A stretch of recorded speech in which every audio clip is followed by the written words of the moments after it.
सुंदरवन के जंगल में टूनी चिड़िया नया नया आई थी और वह अंडा देने वाली थी, लेकिन उसे समझ नहीं आ रहा था कि जंगल में सुरक्षित जगह कहाँ है। तभी उसे काला कौवा दिखाई देते हैं। कौवा भैया, मेरे अंडे आने वाले हैं, मुझे आप इस जंगल में सबसे सुरक्षित जगह बता दीजिए। चिड़िया बहन, इस जंगल में तो एक बहुत ही खूंखार पक्षी रहते हैं जो अंडे की तलाश में ही रहते हैं। तुम एक काम करो, जंगल के बाहर एक मकई का खेत है जो अभी पकने वाले हैं, उसमें जाकर आप घोंसला बना लो। शुक्रिया कौवा भैया, आपने मुझे उस चील के बारे में बता दिया, नहीं तो मेरे तो पहले ही अंडे थे, मैं बहुत ही उदास हो जाती। शुक्रिया कहने की कोई जरूरत नहीं, तुम जाओ, जाकर घोंसला बनाओ। टूनी चिड़िया उस मकई के खेत में जाकर छोटे छोटे टुकड़े लेकर एक घोंसला बना देती है। शुक्र है मेरे घोंसले बन गए हैं, अब इसमें मेरे अंडे सुरक्षित रहेंगे। अगली सुबह रानू चिड़िया ने 2 अंडे दे दिए हैं और वह उसके पीछे बैठ जाते हैं और उसे गर्म करते हैं।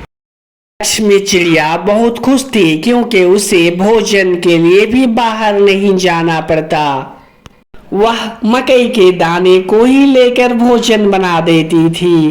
वह बहुत ही बेसब्री से इंतजार कर रही थी कि कब उसके अंडे से बच्चे आए। आखिर एक दिन ऐसा आ ही गया जो एक अंडा फूटकर एक बच्चा, दूसरा अंडा फूटकर दूसरा बच्चा बाहर निकल जाते हैं।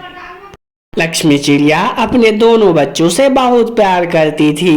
वह वो दोनों को दाना खिलाती है। ऐसे ही रात हो जाते हैं और वो तीनों सो जाती है। ऐसे ही कुछ दिन गुजर जाते हैं। चिड़िया को कुछ इंसान की आवाज सुनाई देती है।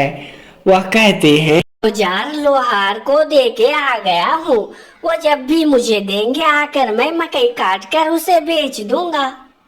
किसान वहां से चले जाते हैं। लक्ष्मी चिड़िया बहुत ही परेशान हो जाते हैं और वह करे तो क्या करे, उसके नन्हे नन्हे 2 बच्चे हैं।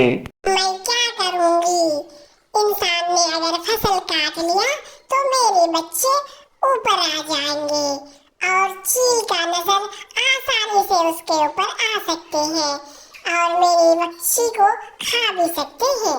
रानू चिड़िया इस परेशानी का हल निकालने के लिए कौवा के पास आते हैं। चिड़िया, कैसी हो तुम? हाँ कौवा भैया, मैं ठीक हूँ और मेरे बच्चे भी ठीक है, लेकिन एक परेशानी है। और लक्ष्मी चिड़िया ने कौवा भैया को सभी बातें बताते हैं। देखो रानू चिड़िया, इंसान में कोई कोई बहुत अच्छे होते हैं और कोई कोई बुरे भी होते हैं। हम दोनों क्यों ना जाकर इंसान से बात करें कि वो 2-3 दिन अभी फसल ना काटे। चलो हम लोग चलकर इंसान से पूछते हैं। पर वो हम दोनों की बात सुनेंगे तब ना, अगर नहीं सुने तो? नहीं, हम दोनों मिलकर उससे बहुत ही प्रयास करेंगे कि वो 2 दिन तक फसल ना काटे। चलो हम भी चलते हैं, जाकर उससे बात करते हैं। लक्ष्मी चिड़िया और काला कौवा इंसान की तलाश में चले जाते हैं। वाह भैया, यही है वो आदमी। बहन, तुम यहीं पे रुको, मैं उससे बात करके आता हूँ। इंसान, तुम मुझे बहुत अच्छे लगते हो, क्या तुम मेरी एक बात मानोगे? वो क्या बात है? हमारी जो फसल है ना, वो तुम 2-3 दिन तक नहीं काटो, क्योंकि उसमें मेरे दोस्त का बच्चा है जो अभी उड़ नहीं सकते हैं। आप 2-3 दिन तक नहीं काटो, फिर वह उड़ने लगेंगे तो आप काट लेना। काला कौवा, तुम कहीं पागल तो नहीं हो गए हो या मुझे पागल समझ रही हो? एक छोटी सी चिड़िया के लिए हम अपना खेत बर्बाद नहीं करेंगे, तुम यहाँ से चली जाओ। इंसान की बात सुनकर काला कौवा उदास हो जाते हैं और वह लक्ष्मी चिड़िया के साथ वहाँ से चले देते हैं। देखो चिड़िया, हम दोनों जाकर औजार वाले से ही जाके कहेंगे। अगर वो हम दोनों की बात मान लेंगे तो औजार नहीं देंगे। हाँ हाँ, क्यों ना कौवा भाई, चलते हैं, लेकिन वह हम दोनों की बात सुनेंगे तब ना। अगर सुन लिए तो अच्छी बात है, और नहीं सुने तो है मैं क्या करूँगी। मेरी दो छोटे छोटे बच्चे हैं, उसके साथ मैं कैसे जाऊँगी।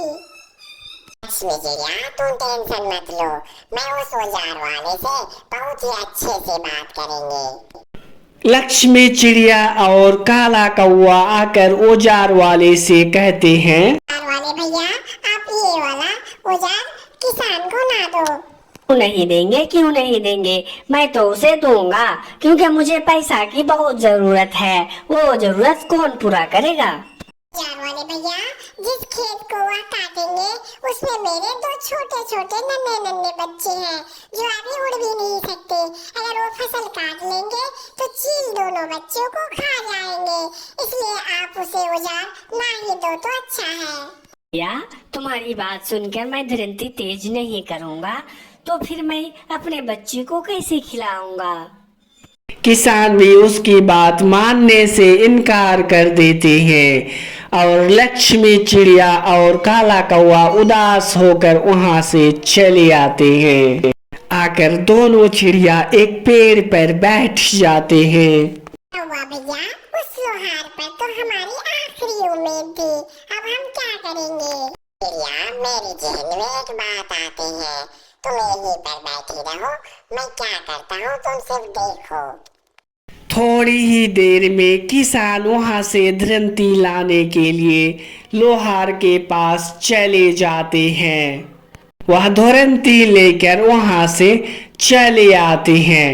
आते आते उसके पास बैठा काला कौवा धरती को लेकर भाग जाते हैं। धरती लेकर काला कौवा आगे आगे और किसान पीछे पीछे दौड़ रहे होते हैं। जाकर वह एक बहुत ही गहरीला नदी में धरती को फेंक देते हैं।